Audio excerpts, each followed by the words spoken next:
सबने देखा कि महाराज जनक जी आ चुके हैं।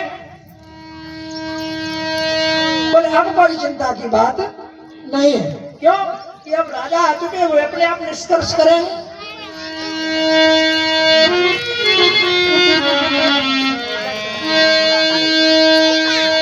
सबने कहा महाराज आपका स्वागत है।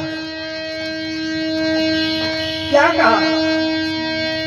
अरे महाराज अब की सोनी, महाराज अब की सोनी, सब कर धर्म सही।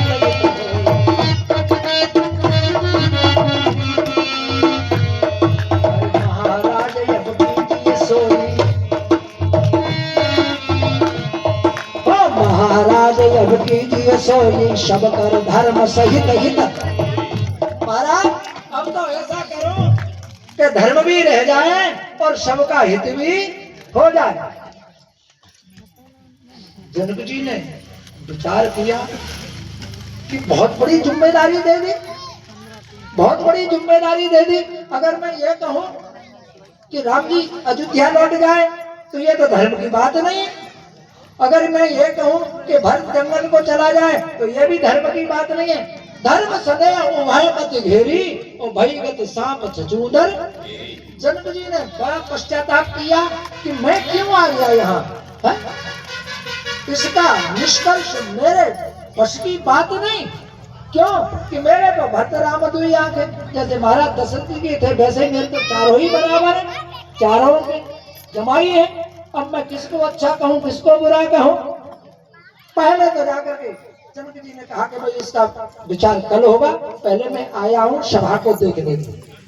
जाकर के जब अपनी बेटी को देखा जानकी को, अरे साधुओं के वेश में जानकी, कहा बेटी आज मैं जितना गौरव कर सकता हूं। अरे जब भी कथाएं निकलेगी, जब भी मेरा नाम पहले आएगा कि बेटी जनक की कैसी, तो इतनी परिस्थिति में भी उसने अपने पति का साथ दिया। दूसरी कोई बेटी होती तो कहती कि तुम्हारे लिए वनवास हुआ है, मेरे लिए नहीं हुआ है, घर में गद्दों पे पड़ी रहती। पलंग पीठ तज गोद हिडोरा, और सियन दीन पग अबनी। सीता जी कभी जमीन पे नहीं चलती थी, आमड़े पड़ते थे। वो जानकी आज जंगल में घूम रही है। वाह बेटी हो तो ऐसी हो। बेटी पुत्री पवित्र किए कुल दो, सुजत धवल अस कह सब को। अरे गंगा तो 3 जगह ही बड़ी है, हरिद्वार में बड़ी है, प्रयागराज में बड़ी है, गंगा सागर में बड़ी है।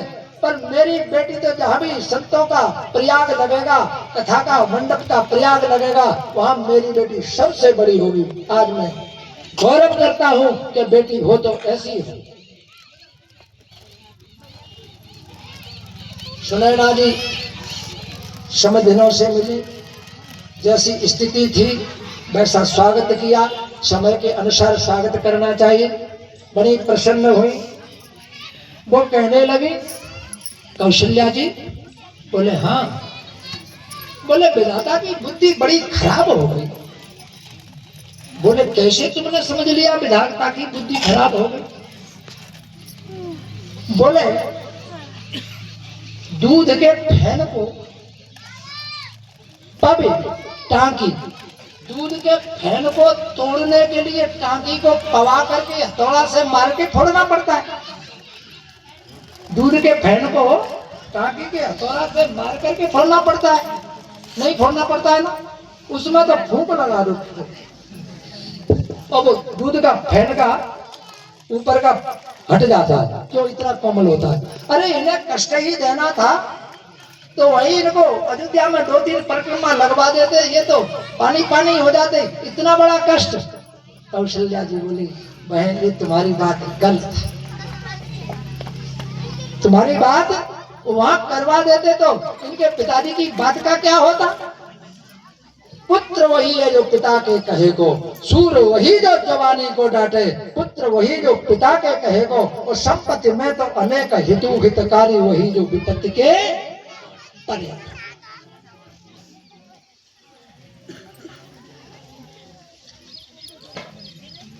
पिता की बात को जमीन पे नहीं गिरने दे, अच्छी बात को, वही पुत्र कहलाने योग्य। समाज का सेवा करे वही क्षत्रिय, सूर वही जो जवानी को डांटे, पुत्र वही जो पिता के कहे को, और संपत्ति में तो अनेक हितु हितकारी वही जो विपत्ति के परे। विपत्ति में जो सहायता करे वो सबसे बड़ा सहायक, संपत्ति में तो अनेक हितु हितकारी वही जो विपत्ति के परे। बोले इस समय इनको परमात्मा की कृपा से वनवास हुआ है, कि वनवास में आनंदित रहे, ये आशीर्वाद दो। दूसरे दिन सभा हुई, सभा बड़ी सभाएं चल रही हैं, पर सभा तो होती है, पर सभा में कोई जजमेंट सही नहीं हो पाता। भगवान श्री राम ने विचार किया कि ऐसे ही सभा होती रहेंगी तो काम होगा नहीं, क्योंकि रोज जागेंगे, रोज सभाएं होंगी, रोज कोई बातें होंगी। अब तो कोई ऐसा कार्य होना चाहिए जिससे कार्य बने। भरत सभा में खड़े हो गए, बोले आज भरत तुम जो कहना चाहो हमसे कह, करुणा सागर कीजिए सोई। भरत जी कहते हैं प्रभु कृपा निधान, आज निष्कर्ष ये है कि हम कहेंगे वो स्वार्थ की बात होगी, हम जो कहेंगे स्वार्थ की बात होगी, जो धर्म की बात हो उसको आप कहो। भरत जी ने जब इस बात को संबोधित करते भगवान श्री राम से कहा, भगवान श्री राम ने कहा तो भरत बात एक बहुत सोच समझदार की है, अब पिताजी की बात का क्या हो। भरत जी ने कहा कि पिताजी की बात रहनी चाहिए, तो पिताजी की बात रहनी चाहिए, तो भरत हम अयोध्या जा नहीं पाए, हम नहीं जा पाए, क्योंकि हम जाएंगे तो जिस पिता ने वचन के लिए अपना शरीर पर त्याग कर दिया, उसके वचन का क्या होगा। भरत जी ने प्रणाम किया, कहा दादा कोई उपाय। बोले उपाय है। बोले आप सामग्री लाए हो, उस सामग्री को क्या प्रयोग में लानी चाहिए। भगवान श्री राम ने कहा कि उस सामग्री को अत्रि महाराज के पास चलो, वो क्या व्यवस्था बनाएंगे। अत्रि महाराज के पास पहुंचे, अत्रि जी ने उस सारी सामग्री को कूप में प्रवाहित कर दिया। आज से उस कूप का नाम भरत कूप। चित्रकूट गए होंगे, उन्होंने देखा होगा, मैं तो कभी नहीं गया हूँ, मेरा सौभाग्य नहीं हुआ चित्रकूट जाने का। वहां डाला गया, सामग्री को प्रवाहित किया गया, वो भरत जी के नाम से कूप का नाम पड़ गया। बोले अब क्या। बोले प्रभु अगर कोई अवलंब मिल जाता, अवलंब, तो मैं उस अवलंब के सहारे 14 वर्ष आराम से बिता सकता हूँ। भगवान ने कहा कि अवलंब भी मिलेगा।